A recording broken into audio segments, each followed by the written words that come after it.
All right, welcome into PrizePicks on 5 here on the 5 Reasons Sports YouTube channel. I'm Ethan Skolnick. You can follow me at 5 Reasons Sports and at Ethan J. Skolnick. We've got David Friedman with me today. You can follow him at Taco Bout Sports. You can also follow our producer, David W. Eversole, at David W. Eversole. All right, guys, let's get to it. Or it's just Guy, because it's just one David that I've got here. The other one is behind the camera today. Yeah. We've got the Heat and we've got the Dolphins. Now, no matter what it is that you're going to play tonight, make sure that you're using the code 5. That's the most important thing. It's right there under my name. Use the code 5. You will get your initial bonus, which is basically a match. So you put down $100, you're going to get $100. You want that money to play with, particularly on, again, a night like tonight where we've got both big South Florida teams playing, the Heat and the Dolphins, and we're going to get into both of them. Now, the Heat game is kind of murky at the minute because we don't really know who's playing. As we're speaking, we know Jimmy Butler is out, but Bam Adebayo and Tyler Hero are both listed as questionable. Now, that was the case for the Laker game, too, and they both played and they both logged heavy minutes, even though Bam's minutes were cut a little bit short by the foul trouble. So we'll get to the basketball in a second. We know a little bit more about the football situation, David, which is the Dolphins are playing a team they never beat, which is the Ravens. They last beat them in 2015. It seems like longer. It's a home game on Thursday Night Football, but it's really a home game also for Lamar Jackson. And so we're going to talk about that first. Who do you like in the Dolphins-Ravens game on Thursday Night Football? Not only do they beat us every single time, like we get blown out. I mean, It's not, those types of games, right? So I expect the Dolphins to be behind, as I'm guessing most people do.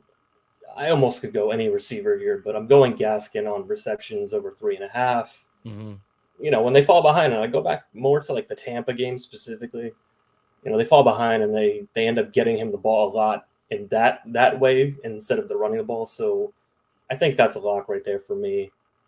Again, I mean, you talk about a home game for Lamar Jackson and Hollywood Brown too, same thing, right? Yep. I feel he's going to go off too, so I could go there, but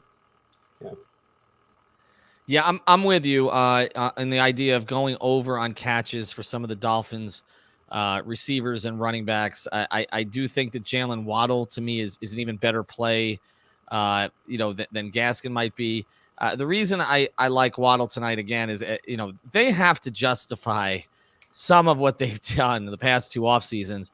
And it seems like the only thing they can really hold on to is the 21 draft, which is basically, Jalen Phillips looks pretty good. Maybe some frustration that he's not Rousseau or somebody else that they could have picked there. But they obviously, the safety, Javon Holland, looks really good. And Jalen Waddle looks pretty good. But, the question is how they're using him. But you look at the catch numbers, over 5.5. You got an 8, you got a 4, 7, a 10, a 2. So he's gone under a couple of times. But I just think you look at everybody who's out right now. Again, still no Preston Williams. If you go back, like he had a couple down games, but no Devontae Parker. Correct. So no Parker now for a minimum of 3 weeks, probably longer. Albert Wilson has been invisible. They don't get the ball to Gesicki until late, although I'm with you. I could go over on catches with Gesicki too. But I just think, I think the Dolphins pass catchers make sense. On the other side, Lamar is a tough play. I mean, I saw him have one of the best passing performances I've ever seen against the Dolphins a couple of years ago, which was in a lot of ways his passing breakout.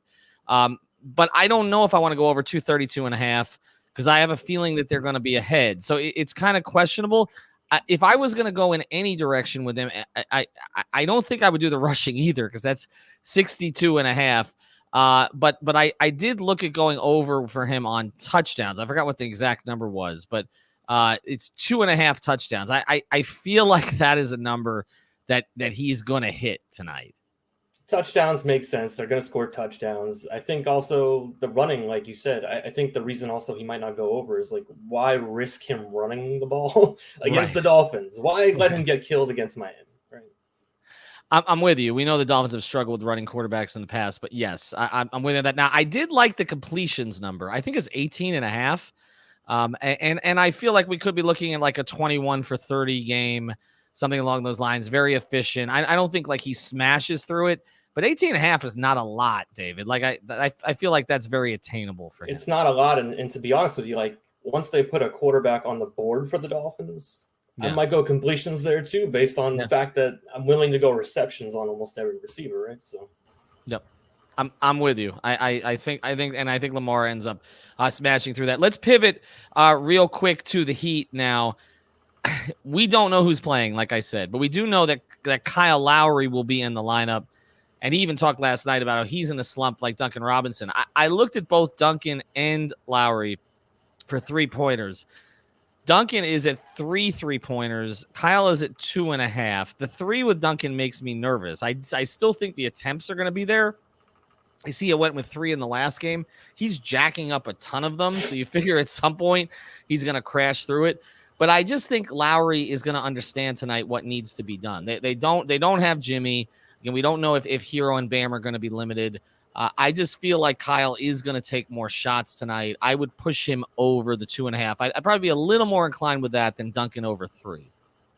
Yeah, I mean, it's like what you said. And you said something yesterday about the mental side of this for Duncan. And I think that's why you and I are both scared to touch that.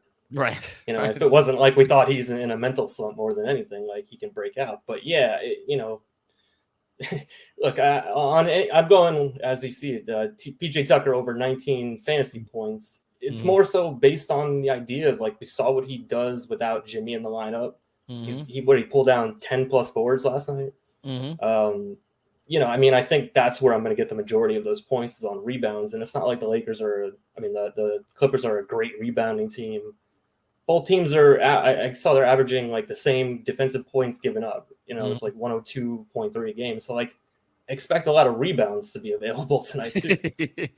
Yeah, and again, if Bam's not there, then there'll be more rebounds for PJ. I don't know if we're going to see. And PJ wasn't on the board with rebounds, honestly. That's where I was going if he was. But yeah, but you're right. But the rebounds will contribute to this. So that's why 19 looks like a pretty good number there. Again, when these teams are pared down, guys end up kind of having to do things maybe out of their comfort zone, but they'll pad the stats a little bit. So I like that one. PJ Tucker used to be that guy too. Like, we forget when he was in Houston for a couple of years. I want to say he was like getting a lot of triple doubles too at that time. Well, he was playing center. That's the thing, on a team that didn't have any bigs. And on this team that may be pretty close to the case. Although Dedmon will get minutes. We know Markieff Morris is out also, so PJ's minutes have to be in the 30s unless they're going to play Haslam or Yurtsev in for extended minutes. They still don't have Strus, so they can't even really go small. And they're playing against a Clippers team. Take a look at it. There's only 9 guys available for the Clippers tonight. That's it. And they're small. The guys that are available, other than Zubac, are small. So you figure PJ will be able to get rebounds against guys his own size tonight. And so I'm with you on going over on him. All right, you can do this. Of course, another one to look at, Batum. 10.5 is interesting. 10.5 points. That's David's pick. 10.5 points.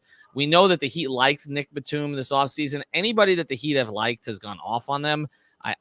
So I sort of like this pick. But also, again, if the Heat front line is compromised, Batum will get a couple of easy baskets inside. If he makes some threes, we see the numbers with him lately. He's been over 10.5, the last 4 games. So a pretty good indication that he might again. I also kind of like Reggie Jackson over 17.5. I think he's been, we talked about this last year. I remember specifically Reggie Jackson for me, and a lot of people, is that guy that I don't trust him. And then I finally do, and he screws me over. Right. So that's what happened. I think it was like last week or something. So yeah, I'm with you. He's been shooting the lights out. Yep. And they've been playing really, really well. All right, this is what you do. Heat, Dolphins, or any of the other teams. Of course, you can pair players together. You want a Dolphin player and a Heat player together. You want a Clipper and a Raven together. You can do that too. And, of course, you can go outside and play NHL or any of the other sports and pair them together. So go to PrizePicks.com. Use the code 5. Deposit $20. Get your bonus matched, okay?